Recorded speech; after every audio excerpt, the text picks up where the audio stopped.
Okay, so you'll go ahead and open up a new browser. For me, I like to use Google Chrome. If you already have a Gmail account, you're going to see that information over here with your icon on the right-hand side.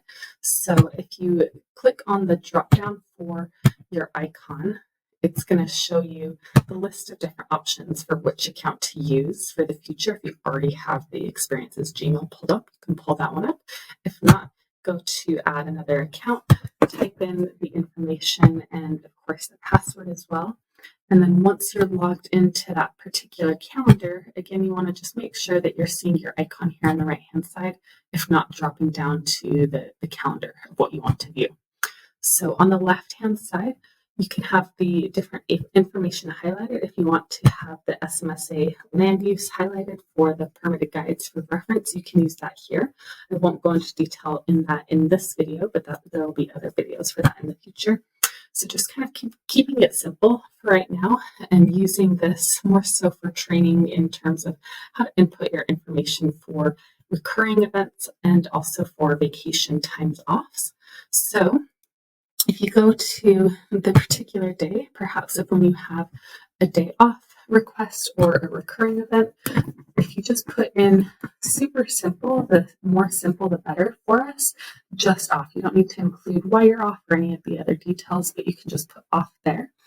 And if it's specific times, you can add a time here with the drop downs here on the right hand side or click on all day. If it is a repeating event, just go to this drop down here, and whether that's daily at that particular time, or maybe it recurs every day on that same day, or I'm sorry, every week on that same week, you can even get more customized in terms of how often or if there is an end date to that recurring event as well. So just a few different resources to be able to use here. Let's say if you are taking off vacation for more than one day, you can click from, so here's the beginning date and then the end date.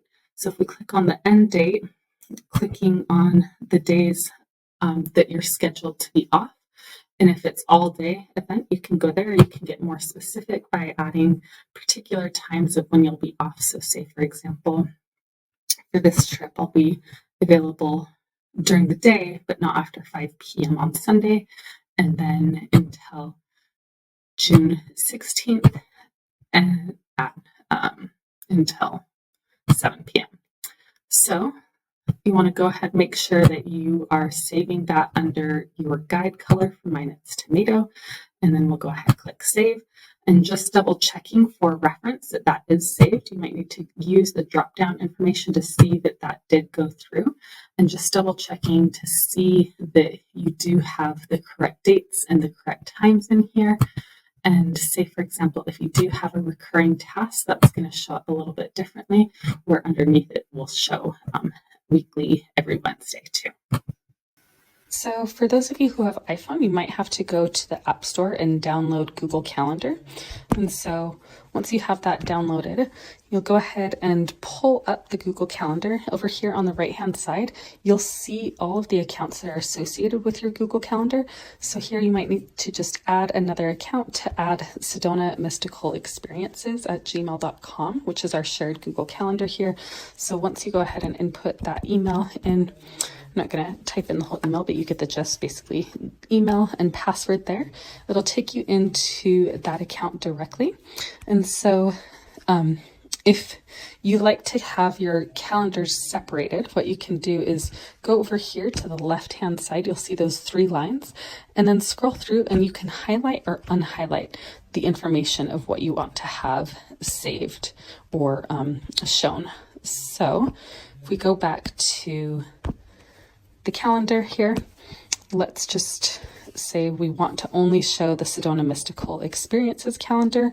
For me, I personally like the view on the phone. I think that it's a little bit easier to read than on the laptop. So this is what I typically use when I'm using events. So the main difference here is that you'll go down to the right-hand side where it says the plus symbol, create an event, and then also, one thing that's really important here is that when you have a few different calendars associated with your account, you'll want to make sure that you click that information and scroll down to Sedona Mystical Experiences at gmail.com.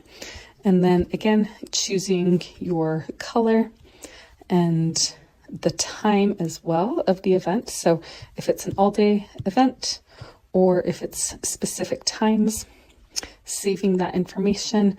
And again, if it's recurring or not recurring, you can go there by clicking on more options and then saying that it does repeat or does not repeat. And again, different drop down of choices here, and you can even choose an end date as well. So hope that was helpful. Make sure to go ahead and click save.